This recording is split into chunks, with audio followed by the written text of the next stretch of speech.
पवित्र नाम की स्तुति हो। फिर से एक और अवसर परमेश्वर ने हम सबके जीवन में दिया कि हम आज का दिन इस रीति से परमेश्वर की उपस्थिति में होकर प्रभु के वचन को हम सीख सके। विशेषकर परमेश्वर के वचन को हम किस रीति से अध्ययन कर सके, किस रीति से व्याख्या कर सके, इन बातों को सीख सके। बीते हुए दिनों में हम बाइबल के दृष्टांतों को व्याख्या करने के संबंध में हम सीखते आ रहे थे और आज हम सीखेंगे रूप या टाइप्स के संबंध में। बाइबल में टाइप्स या रूप दिया गया है, इसके संबंध में आज हम सीखने वाले हैं। ये जो टाइप्स शायद आप में से कुछ लोग जानते होंगे, शायद कुछ लोगों को जानकारी नहीं होगा। तो सबसे पहले रूप क्या है ये बताने से पहले मैं बाइबल से एक पद पढ़ के आपको सुनाना चाहूंगा जहां पर रूप को इस्तेमाल किया गया है। सबसे पहले बाइबल से एक पद को मैं पढ़ के सुनाऊंगा जहां पर रूप को इस्तेमाल किया है।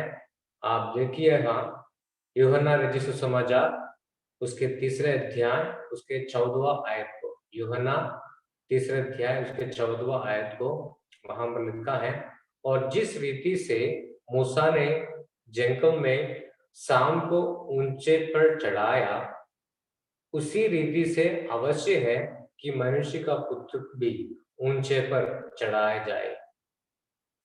ये पासेज जो आपके लिए काफी परिचित है।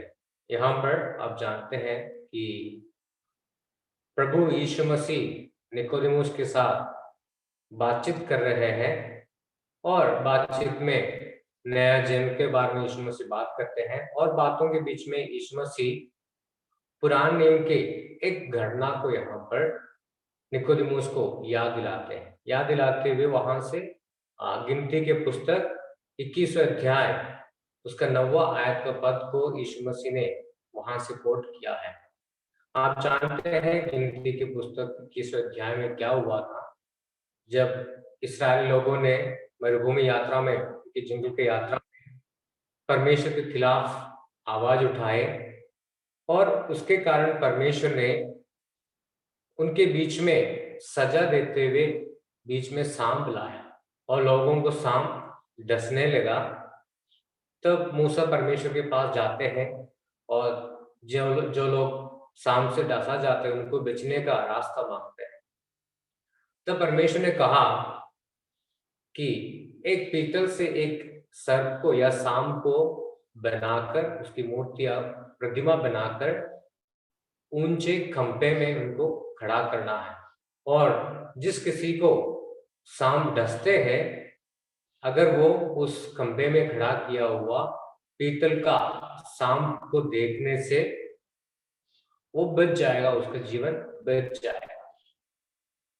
तो यहाँ पर और उसके बाद यीशु ने निकोदेमुस से कहा, इस रीति से जिस रीति से एक व्यक्ति जो सांप से डसा हुआ बचने के लिए उस पीतल के सर्प को देखते हैं, उस रीति से एक व्यक्ति को बचना है, तो पापों की सजा से बचना है तो प्रभु यीशु मसीह की ओर देखना जरूरी है। ये सुन के वहां पर बता रहा था।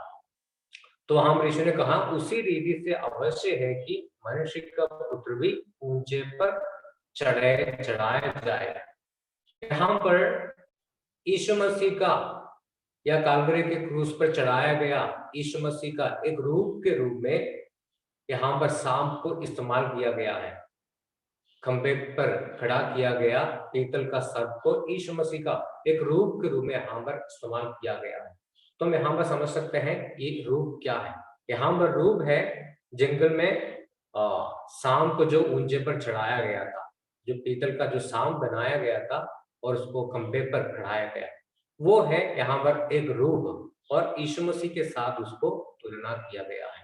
या दूसरा रूप में हम कह सकते हैं यीशु मसीह का एक छाया चित्र के रूप में क्रूस पर उठाया गया या क्रूस पर लटकाया गया यीशु मसीह का एक छाया चित्र के रूप में उस सांप को हम यहाँ पर देख सकते हैं।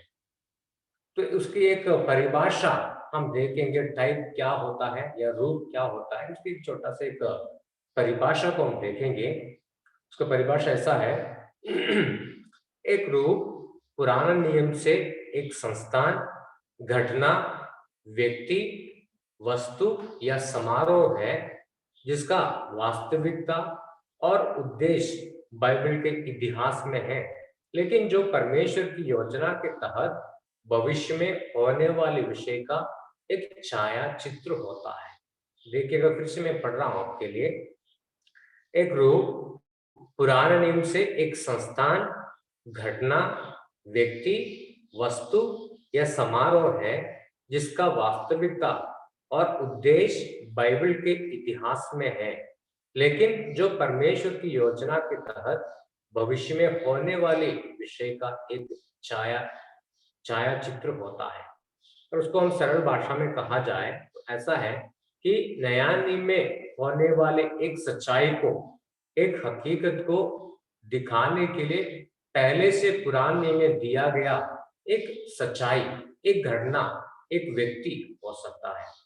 यानी नया नियम में होने वाली एक सच्चाई को, उसको दिखाने के लिए उसके छाया चित्र के रूप में पुराने नियम में हम देख सकते हैं। कुछ घटना हो सकता है, या व्यक्ति हो सकता है, या कुछ वस्तु हो सकता है।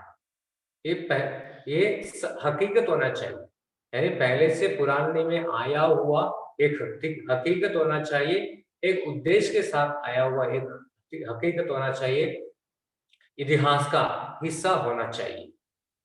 मतलब यहाँ पर जो पुराने नियम में जो बात को हम देखते हैं, हो सकता है एक व्यक्ति हो, या एक घटना हो, एक चीज हो, और उस चीज के साथ नया नियम में किसी जिसके साथ उसको तुलना किया जाता है, उसके साथ कुछ संबंध होना चाहिए। दोनों के बीच में कुछ मिलकर जुलकर बातें होना चाहिए। उसको हम एक टाइप के रूप में या एक रूप के रूप में हम समझ सकते हैं। हम एक दो उदाहरण देखेंगे, तब आपको थोड़ा समझ में आएगा। मान लो अगर हम पुराने नियम की किसी चीज को या एक व्यक्ति को हम एक टाइप के रूप में या एक रूप के रूप में ले रहा है। उदाहरण के लिए इब्रानियों की पत्री 7वें अध्याय के 3 पद में हम पढ़ते हैं मलकीसदेक के रूप संबंध में। यहाँ पर हम देखेंगे एक व्यक्ति मलकीसदेक को यीशु मसीह का एक रूप के रूप में या यीशु मसीह का एक टाइप के रूप में हम देख सकते हैं। हम पढ़ेंगे इब्रानियों उसके 7वें अध्याय का 3 पद में, जिसका ना पिता, ना माता, ना वंशावली है, जिसके ना दिनों का आदि है और ना जीवन का अंत है, परंतु परमेश्वर के पुत्र के स्वरूप ठहरा। यहाँ पर मलकीसदेक को यीशु मसीह के साथ तुलना किया गया है।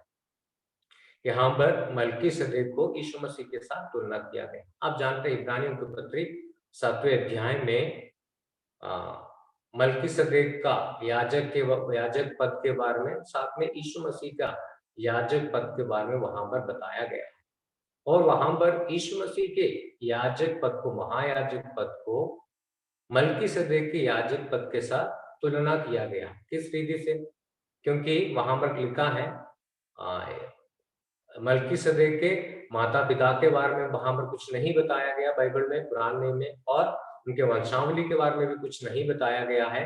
और इसलिए उसको ऐसा समझता है जिसका कोई आदि नहीं है और अंत नहीं है, क्योंकि उसके जन्म के बारे में, मृत्यु के बारे में नहीं बताया गया है। इसलिए ऐसा समझता है कि मलकीसदेक हमेशा के लिए रहने वाला एक महायाजक के रूप में, जिसका कोई शुरुआत नहीं, जिसका कोई अंत नहीं।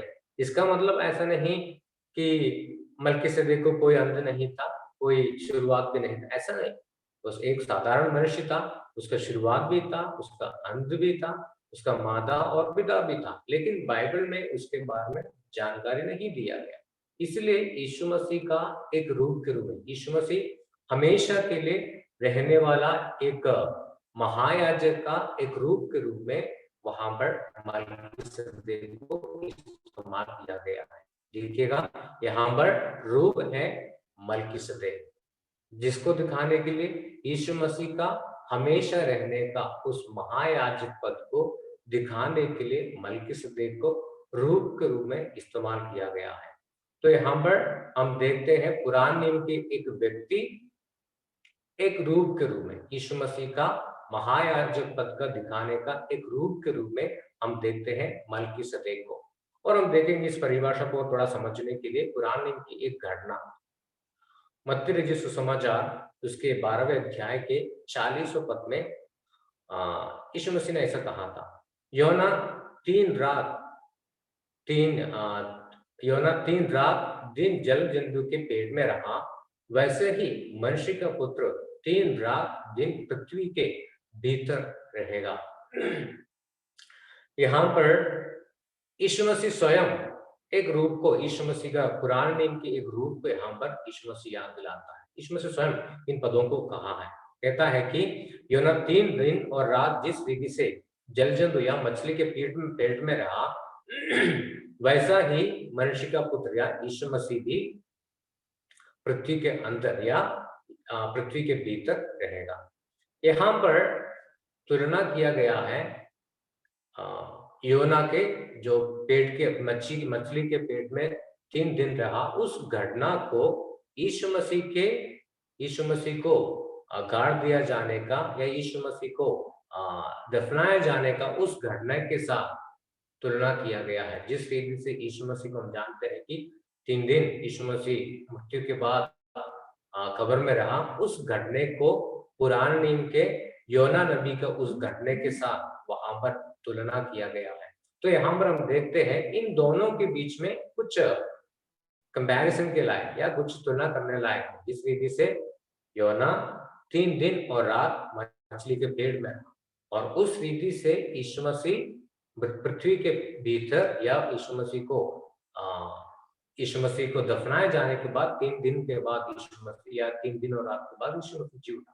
तो उस घटने का या यीशु मसीह का या दफनाए जाने का उस घटने का एक टाइप के रूप में या एक रूप के रूप में हम योना का उस घटने को हम पुराने में हम देख सकते हैं या समझ सकते हैं। एक और उदाहरण हम देखेंगे, किसी एक चीज को हम पढ़ेंगे यूहन्ना रचित सुसमाचार उसके 3 अध्याय उसके 14वां आयत को। वहां पर ऐसा लिखा है, और जिस रीति से मूसा ने जंगल में सांप को ऊंचे पर चढ़ाया, उसी रीति से अवश्य है कि मनुष्य का पुत्र भी ऊंचे पर चढ़ाया जाए। इस पद को मैंने शुरुआत में आपको पढ़कर सुनाया था। यहाँ पर यीशु मसीह स्वयं, यीशु मसीह का रूप जो पुराने नियम का यीशु मसीह का एक रूप को वहां पर या टाइप को याद दिलाता है, वो है कि पीतल का सर्प जिसको मूसा ने उस मरुभूमि में खड़ा किया था लोगों को बचाने के लिए। तो वहां पर जिन लोगों ने उस सांप की ओर देखा, जिनको सामने डसा, उसके बाद जिन्होंने उस पीतल के सर्प की ओर देखा, उसका जीवन बच गया। उस रीति से यहाँ पर यीशु मसीह का कहने का अर्थ है, परमेश्वर का पुत्र को या मनुष्य का पुत्र यीशु मसीह को भी ऊंचे पर चढ़ाया जाएगा।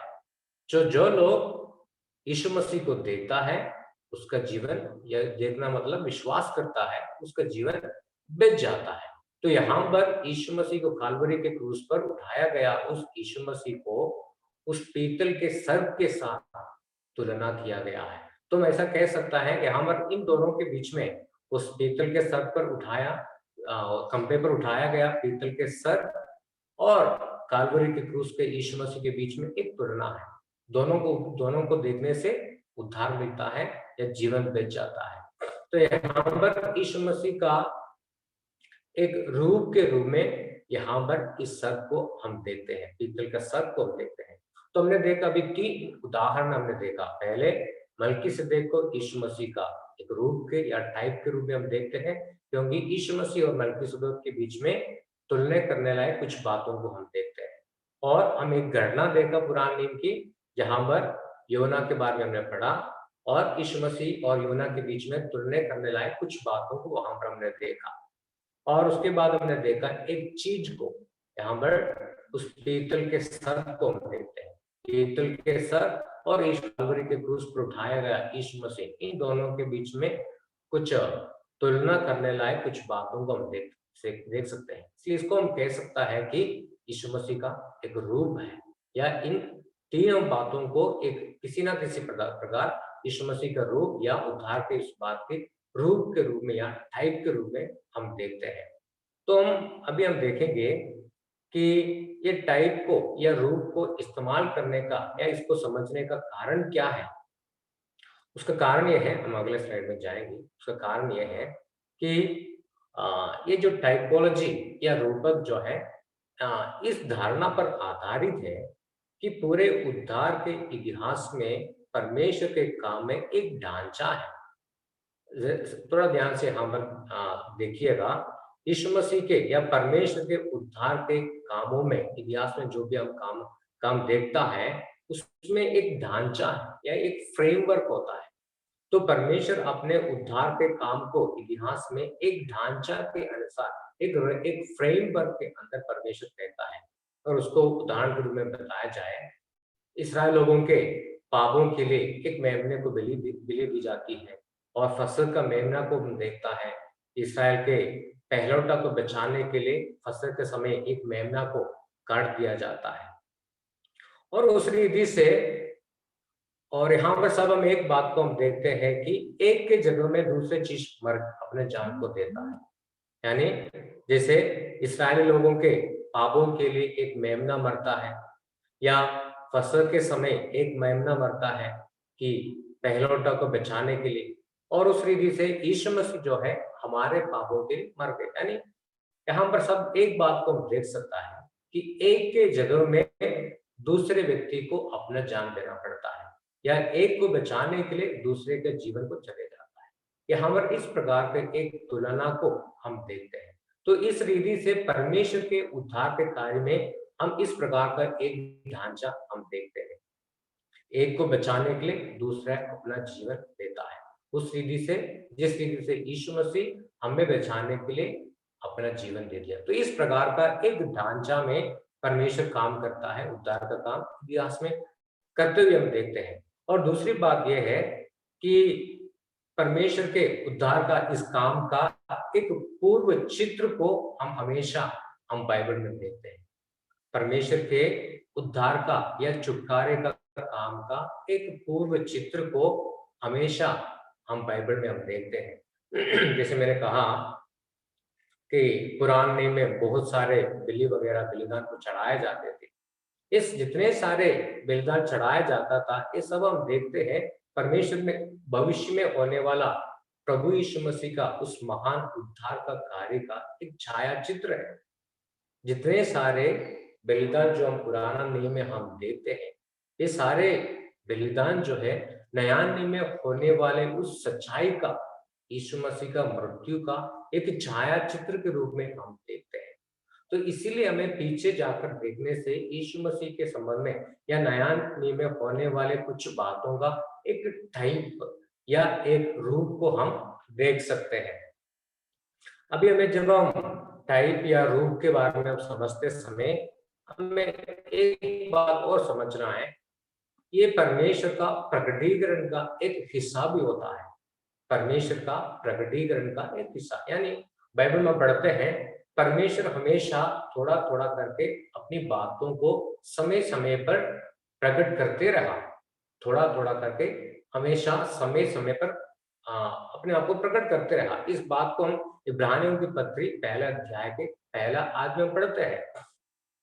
यानी परमेश्वर ने भविष्य में होने वाली बातों को थोड़ा थोड़ा करके प्रकट कर रहा था। तो इस रीति से इस टाइप के माध्यम से भी या इस रूप के माध्यम से भी कुछ भविष्य में होने वाली कुछ बातों को परमेश्वर प्रकट कर रहा था। तो इसको हम एक प्रकार का परमेश्वर के एक प्रकटीकरण के रूप में भी इस बात को हम समझ सकते हैं।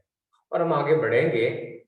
अभी जब हम टाइप या रूप के बात हम कहता है, अगर एक रूप है उसका एक प्रतिरूप भी होना जरूरी है।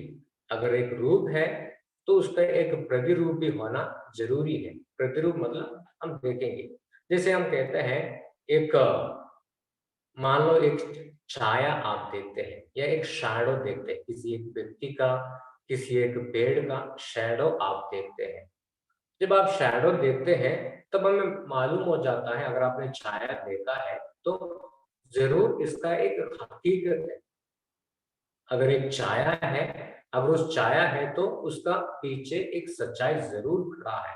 तो उस रीति से अगर एक टाइप है तो उसका एक या एक टाइप है तो एक एंटी टाइप है, या एक रूप है तो उसका एक प्रतिरूप भी होना जरूरी है। यानी इसके टाइप को हम पुराने नियम में हम देते हैं टाइप या रूप को हम पुराने नियम में हम देते हैं, या किसी भी बाबू चीज को थोड़े हम पुराने नियम के टाइप या रूप में हमें समझना है, तो जरूर उसके प्रतिरूप या उसके एंटी टाइप जो है नया नियम में होना जरूरी है। फिर से मैं कहता हूं, अगर किसी भी चीज को हम पुराने में एक टाइप के रूप में या एक रूप के रूप में हम ले रहा है, तो जरूर उसके लिए नया नियम में उसका पूर्तीकरण या उसके प्रतिरूप होना जरूरी है।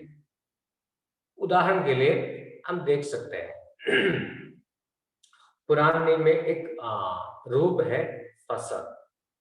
पहला कुरिन्थियों 5वें अध्याय उसके 7वां पद में हम पढ़ते हैं कि फसल का, क्योंकि हमारा भी फसल जो मसीह है बलिदान हुआ है, हमारा जो फसल है यीशु मसीह है वो बलिदान हुआ है। तो यीशु मसीह का एक रूप के रूप में फसल को वहां पर इस्तेमाल किया गया है। फसल को भी यीशु मसीह के रूप में इस्तेमाल किया गया है, और फसल के मेमना, ये दोनों यीशु मसीह के रूप के रूप में इस्तेमाल किया गया है। तो हम देखते हैं पुराने नियम के फसल यीशु मसीह का एक रूप है, यीशु मसीह का बलिदान का एक रूप है पुराने नियम का फसल। तो अगर पुराने नियम में ये फसल एक रूप है, तो इसका प्रतिरूप होना चाहिए। प्रतिरूप क्या है? प्रतिरूप ये है यीशु मसीह का बलिदान। पुराने नियम में रूप है फसल, और नया नियम में उसका प्रतिरूप है यीशु मसीह का बलिदान। तो अगर नया नियम में रूप को हम समझ रहा है, तो जरूर उसका प्रतिरूप हमें नया नया नियम में दिखने चाहिए। पुराने में रूप होना चाहिए, तो अगर हमें जरूर नया नियम में उसका प्रतिरूप भी होना जरूरी है। और दूसरे एक उदाहरण को फिर से हम देखेंगे। पहले से भी हमने देखा पीतल के सांप, जिसको हम गिनती के पुस्तक 21वें अध्याय में 90वें आयत में उसके इतिहास के रूप में हम देखते हैं, और जिसके द्वारा में यीशु मसीह ने यूहन्ना रचित सुसमाचार उसके 3 अध्याय 14 आयत में उसके चर्चा भी किया था। तो वहां पर इस पीतल के सांप को, पीतल के सर्प को एक रूप में हम देखते हैं। यीशु मसीह का एक टाइप था, तो उसका प्रतिरूप क्या है? उसका प्रतिरूप है नया नियम में क्रूस पर चढ़ाया गया यीशु मसीह। तो अगर फिर से मैं कहता हूं, अगर हम किसी चीज को रूप के रूप में ले रहा है, तो जरूर उसका प्रतिरूप या उसकी जो पूर्तीकरण जो है नया नियम में हमें मिलने चाहिए। अगर पुराने में रूप है, तो उसका प्रतिरूप या उसका पूर्तीकरण जो है नया नियम में हमें होना चाहिए। तो रूप है तो जरूर प्रतिरूप भी होना चाहिए, टाइप है तो एंटी टाइप भी होना हमें जरूरी है। जैसे क्रिश्चियन के उदाहरण के रूप में कहता हूं, अगर छाया है, उस छाया का हकीकत सच्चाई उसके पीछे होना चाहिए। अभी हम देखेंगे रूप और भविष्यवाणी के बीच में कुछ मिलते जुलते बातों को हम देख सकते हैं, भविष्यवाणी और रूप के बीच में। इसलिए उसके बीच में जरूर अंतर भी इसके बीच में तुलना इसलिए की जाती है क्योंकि भविष्यवाणी और ये जो रूप के बीच में कुछ मिलते जुलते बात ये है, दोनों भविष्य के बारे में कहता है। जैसे रूप, पुराने में हम रूप जो देखता है, और रूप का एक पूर्व चित्र या उसका एक हकीकत भविष्य में हम देखते हैं। अगर एक रूप है तो उसका एक रियलिटी को हम भविष्य में हम देखेंगे। उस रीति से जब भविष्यवाणी की जाती है, उस भविष्यवाणी के पूर्तीकरण को हम बाद में हम देखते हैं। पुराने में भविष्यवाणी को हम देखते हैं और उसके पूर्तीकरण को नया नियम में हम देखते हैं। तो उस रीति से उसके बीच में अंतर यह है, रूपक या रूप जो है आने वाला वास्तविकता का एक पूर्व चित्र है। फिर से मैं पढ़ता हूं, रूपक आने वाला वास्तविकता का एक पूर्व चित्र है, और भविष्यवाणी मौखिक रूप से भविष्य को दर्शाती है। रूपक घटनाओं, व्यक्तियों और कृत्यों में व्यक्त किया जाता है, भविष्यवाणी शब्दों और कथनों में निहित है। यानी इन दोनों के बीच में सिमिलैरिटी, समानता यह है कि दोनों भविष्य को दिखाते हैं, लेकिन इसके बीच में अंतर यह है, रूप जो है एक पूर्व चित्र है, भविष्य में होने वाले चीजों के एक पूर्व चित्र है, लेकिन एक व्यक्ति हो सकता है, एक घटना हो सकता है या कोई कार्य हो सकता है। व्यक्ति हो सकता है, घटना या कोई चीज भी हो सकता है। लेकिन भविष्यवाणी क्या है? भविष्यवाणी जो है मात्र मौखिक रूप से दिया जाता है। किसी व्यक्ति खड़े होकर भविष्यवाणी देता है, मात्र शब्दों के द्वारा मौखिक रूप से देता है भविष्यवाणी। लेकिन टाइप जो है, रूप जो है, केवल शब्दों के द्वारा नहीं परंतु एक व्यक्ति हो सकता है कभी, या कभी एक चीज हो सकता है, या कभी एक घटना हो सकता है। ये है भविष्यवाणी और रूप के बीच में का अंतर। लेकिन फिर से दोनों भविष्य में होने वाली बातों को दिखाता है, दर्शाता है। उदाहरण के लिए आ, हम देखते हैं एक व्यक्ति को, सबसे पहले एक रूप को हम देखते हैं कि मल्कीसेदेक जो है एक व्यक्ति है, और साथ में यीशु मसीह का एक रूप के रूप में भी हम देखते हैं, जो यीशु मसीह का महायाजक पद को दिखाता है, दर्शाता है। तो हम कह सकते हैं नया नियम के प्रभु यीशु मसीह का महायाजक पद का एक रूप है मल्कीसेदेक। तो वहां पर एक व्यक्ति है। लेकिन जब हम एक भविष्यवाणी का उदाहरण देख सकते हैं, यशायाह नबी 7वें अध्याय का 14वां आयत में एक भविष्यवाणी हम देखते हैं। वहां पर ऐसा लिखा है, एक कुमारी गर्भवती होगी और पुत्र जनेगी और उसका नाम इम्मानुएल रखेगी। यशायाह नबी उसके 7 अध्याय के 14वां आयत में इसको हम पढ़ते हैं। तो यहाँ पर एक शब्दों के द्वारा दिया गया भविष्यवाणी है, या शब्दों के बारे में भविष्य में होने वाले बातों के बारे में बताया गया है। यह है भविष्यवाणी। लेकिन रूप जो है मात्र शब्द नहीं होता है, एक व्यक्ति हो सकता है, या एक घटना हो सकता है, या एक चीज हो सकता है। यह है एक भविष्यवाणी और एक रूप के बीच में का अंतर। अभी मेरे पास एक और विषय में आपके सामने लेने वाला है, तुरंत उसको समय हमारा खत्म होने वाला है, लेकिन एक दो बात उसके बारे में बता के मैं यहाँ पर समाप्त करूंगा। रूप और व्याख्या को हम किस रीति से रूप को हम किस रीति से व्याख्या कर सकता है? पुराने नियम में जो रूप हम देखता है, जो टाइप हम देखते हैं, इसको किस रीति से हम व्याख्या कर सकते हैं? तो रूप को व्याख्या करने के संबंध में बाइबल के पंडितों के बीच में अलग अलग राय रखते हैं। हर सबों को एक ही जैसा व्याख्या करने में उनके बीच में एकता नहीं होती है। किस रीति से एक रूप को हम पहचान सकते हैं और किस रीति से एक रूप को हम उसको व्याख्या दे सकते हैं, इसके संबंध में बाइबल के पंडितों के बीच में या व्याख्याकारों के बीच में एकता नहीं है। लोग जो है अलग अलग प्रकार के राय इस बात को रखते हैं। तो उसके संबंध में हम कल के क्लास में हम देखेंगे। हमारा समय खत्म होने के कारण इसको हम यहाँ पर समाप्त करेंगे। तो वापस जिन बातों को हमने बताया उसको फिर से जल्दी से मैं आपको दोहराना चाहूंगा। आज हमने देखा बाइबल के टाइप या रूप के संबंध में, और बाइबल में अलग अलग पुराने में अलग अलग जगहों में रूप को इस्तेमाल किया है। तो रूप हो सकता है पुराने नियम के एक व्यक्ति हो सकता है, या एक घटना हो सकता है, या एक चीज हो सकता है। अगर हम पुराने नियम की किसी भी चीज को या व्यक्ति को, घटना को रूप के रूप में हम ले रहा है, तो जरूर नया नियम में उसके प्रतिरूप होना जरूरी है। इन बातों को हम ध्यान में रखेंगे। परमेश्वर हम सबों को मदद करें। हम आज की क्लास को प्रार्थना के साथ हम समाप्त करेंगे। स्वर्गीय पिता परमेश्वर, प्रभु जी हम आपको धन्यवाद देते हैं, हम आपकी स्तुति और तारीफ करते हैं। पिताजी, आपने हमें आज का दिन इस रीति से अवसर दिया कि हम आपके चरणों पर आए और आपके वचन को हम सीख सके, और विशेषकर रूप या बाइबल के टाइप के संबंध में हम सीख रहे थे। प्रभु जी, इसके संबंध में और भी गहराई सीखने में, समझने में सबों को मदद करना, ताकि इसको सीखने के माध्यम से आपके वचन के सच्चाई को, बाइबल की बातों को हम गहराई से समझने वाले बन सके। प्रभु जी, सबों के धन्यवाद देते हैं। धन्यवाद के साथ प्रार्थना प्रभु यीशु मसीह के नाम से मांगते हैं, आमीन। सबों के जय मसीह की।